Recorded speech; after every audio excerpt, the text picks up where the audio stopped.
Olá, o meu nome é Isaquel Pires e hoje é o Dia Internacional, da Família. Essa instituição, ela foi criada pelo nosso Deus. Ela começou lá no Éden, no jardim. Essa passagem se encontra lá em Gênesis, bem no início. Deus criou o homem, criou a mulher e deu a eles o poder de reprodução, que são os filhos. Então, a construção da família, marido, mulher, filhos. Isso conforme a essência do coração de Deus. Infelizmente, hoje, as nossas famílias, elas têm sofrido muita alteração, totalmente contrárias à vontade de Deus. Deus quer que todos nós sejamos felizes, que cada integrante da família tenha plenitude, que cada um cumpra o seu papel conforme a vontade dele, para que sim, exista um propósito divino de prazer dentro, do lar. A mulher, ela tem a sua função, o homem tem a dele, os filhos têm. Deus nos orientou a serem mulheres sábias, que edificam sua casa. Está escrito em sua palavra que a tola destrói a casa com a própria mão, mas a sábia edifica. E o marido, ele é um líder. O marido é o patriarca, o sacerdote, da sua família, o protetor, o provedor, o conselheiro. O marido, ele tem uma posição muito importante dentro da família, é uma autoridade perante a mulher, é uma autoridade perante os filhos, é uma autoridade que Deus constituiu e nada tem poder de destruir isso. A mulher, ela tem que ser submissa ao seu marido. Isso não é se submeter a desrespeito, a desconsideração, não, nada disso. Infelizmente, muitas pessoas interpretam essa passagem da Bíblia erroneamente. Honrar, ser submissa ao seu marido é honrar a posição dele, é ser a coroa dele, é tratar ele com amor, é tratar ele com respeito, com consideração, é gerar nos filhos esse mesmo valor de honrar o pai, de honrar a mãe, conforme Deus ensinou. Existe assim uma ordem, uma organização para que tudo funcione bem. Um filho não pode ser autoridade dentro da sua casa, sobre seu pai, sobre sua mãe. A mulher não pode ser autoridade sobre o marido. Existe sim uma posição ao qual devemos cumprir para que haja prazeres. Quando uma mulher, ela quer ser autoridade sobre o marido, quer mandar, quer ser o homem, ela não é feliz, porque ela não se sente amada, ela não se sente protegida, porque ela acaba sendo a protetora desse homem. E esse homem, ele acaba sendo um banana, porque ele quer proteger a sua mulher, ele não quer buscar proteção, ele quer proteger uma pessoa. E ele quer se sentir líder, ele quer se sentir o rei da sua casa, entende? Então, assim, nós temos que buscar na palavra de Deus o quanto é importante a gente gerar uma família conforme a vontade de Deus. E isso a gente encontra tudo na Bíblia, nas Escrituras Sagradas. A gente vê muito filhos desonrando o pai, pai desonrando filhos. Deus também pediu para os pais não provocar ira nos filhos. E Deus também mandou a gente ensinar a criança no caminho em que ela deve andar. Criança vem de criação. Você cria quando ainda está pequeno. Então, eu creio que ensinar a criança é esses primeiros anos de vida mesmos. Os primeiros, até os 6 anos de idade. Eu creio que até essa idade você forma ali uma base na personalidade da criança, a ponto de isso interferir na vida adulta dela. É igual a construção de uma casa. Nós construímos a casa pelo alicerce, E esse alicerce vai levantar uma construção que vai segurar ela. Se o alicerce não for firmado na rocha, que é Jesus, que é a palavra de Deus, essa casa vai cair. Então, transferir na casa para o adulto, esse adulto será abalável, sabe? Então, nós temos que inserir nas crianças mesmo, até no máximo 6 anos de idade, os valores do coração de Deus, para que elas venham crescer e não se desviar dele. É comprovado cientificamente que 50% da personalidade das crianças são formadas até os 3 anos de idade. Gente, veja, mães, o quanto que é importante você estar com seu filho até essa idade. E 75% da personalidade é formada até os 5 anos de idade. Uma criança com 6 anos, ela já tem a personalidade formada. Ela somente vai desenvolver aquele alicerce que já foi construído dentro dela. Então, por isso, a palavra de Deus, ela é tão verdadeira, né? Ensine a criança. Olha, não espera crescer para ensinar, não espera passar dos 6 anos, não. Ensine antes, porque a base é nesse tempo, é nesse período. Uma passagem da Bíblia que me chama muito a atenção é a história de Moisés. A mãe dele chamava Joquebede, e naquela época dos tempos deles, Israel houve um decreto que toda criança que nascesse no Egito, né? Os israelitas que nascessem no Egito, eles deveriam ser mortos, porque a população deles estava crescendo muito. Aí o rei, né, o faraó lá, que era o governo da época, ele decretou isso, que todos os bebês fossem mortos. Aí a mãe de Joquebede, ela deu à luz a Moisés.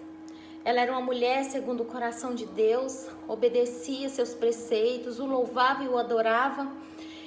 O filho dela nasceu, as parteiras não quiseram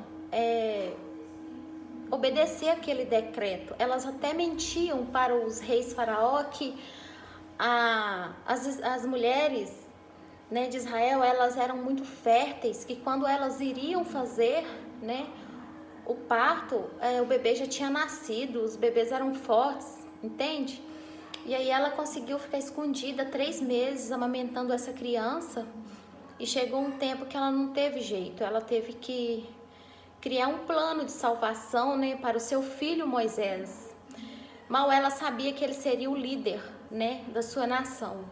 Aí ela fez ela pegou um balaio daqueles que a gente guarda pão, de junco, passou betume nele, né, para que não entre água, fez espécie de um barquinho, colocou Moisés no rio Nilo e soltou ele. Gente, eu fico imaginando o coração dessa mãe. Não poder, né, estar com seu filho e criar um plano simplesmente para ver ele vivo. É muito amor, é um amor inexplicável. Eu creio que essa passagem ela quer nos mostrar muito do amor de Deus, porque Deus, ele também fez isso com a gente. Ele criou um plano de salvação para nos resgatar, da mesma forma que Joquebede fez. Ela criou um plano de salvação para salvar o seu filho, que viria a ser o líder, né, do povo de Israel. E nisso Moisés parou, né, nas margens do rio, e a filha do faraó achou ele, encantou-se com ele. E ele tinha uma irmãzinha, mais ou menos de 8 anos, chamava Miriam. Ela viu toda a cena, e aí ela foi e ofereceu a essa filha do faraó, perguntou a ela se ela não queria uma mãe de leite, que ela sabia de alguém, que era sua própria mãe. E nisso a filha do faraó aceitou, e Joquebede cuidou dessa criança 3 anos como sua babá. Imagina bem, gente. Ela foi babá do próprio filho durante 3 anos. Eu creio que essa mãe, ela é uma mãe muito especial. Eu creio que ela inseriu os preceitos de Deus no coração de Moisés. Ela ensinou ele o caminho que ele deve andar, porque, gente, depois de 40 anos, ele resolveu lutar pela sua nação. Ele foi criado num palácio de riquezas, de ostentação, de status social muito elevado, e era muito forte no sangue dele guerrear pelo seu povo, que era um povo escravo, um povo humilhado, sabe, um povo pobre. E nisso a gente pode ver o quanto essa base na vida de Moisés, ela foi sólida, ela foi firmada na rocha. E olha a importância dessa mãe na vida dele. Eu creio que ela aproveitou cada minuto, ela aproveitou cada momento junto com ele ali, cuidando dele como babá, para inserir nele os preceitos do nosso Deus. Então ela é uma mulher de fibra, uma mulher que tem que ser lembrada, uma mulher que tem que ser seguida como exemplo, sabe? Então, mulheres, vamos fazer a nossa parte dentro do nosso lar, vamos ser a coroa do nosso marido, vamos honrar nossos maridos. Gente, eu já fui uma mulher que eu falava muito mal do meu marido, eu desonrava ele, eu não tinha noção, maturidade, o quanto isso influenciava no meu relacionamento espiritual com Deus. Quando a gente desonra, fala mal do marido, a gente também está falando mal do próprio Deus, porque foi Ele que instituiu nessa posição nas nossas vidas. Falar mal, criticar, zombar, depreciar a imagem do marido. Gente, nós temos que sair desse sistema, esse sistema que hoje coloca mulheres contra homens, gera o machismo, gera o feminismo. Gente, homem e mulher não são inimigos. Feminismo e machismo, isso gera só inimizade entre homem e mulher. A gente vê tanto casamento que o marido é inimigo da esposa, a esposa é inimiga do marido, ficam disputando razões, brigam por bobagens, simplesmente porque ainda não entendeu o princípio da honra. Gente, a palavra de Deus, ela é cheia de princípios. Uma vez que esses valores entram no nosso coração, a gente fica livre de tanta malignidade dentro da nossa própria família que a gente nem pode imaginar. Quando honramos o nosso marido, estamos colocando nele uma coroa de rei. Por isso que Deus falou que a mulher, sabe, ela é a coroa do seu marido. Então vamos honrar nossos maridos. Se não tem motivos para honrar, busque busque isso em Deus. Se você tem mágoa, se você tem feridas contra o seu marido, se você tem feridas contra a sua esposa, resolva isso com ela.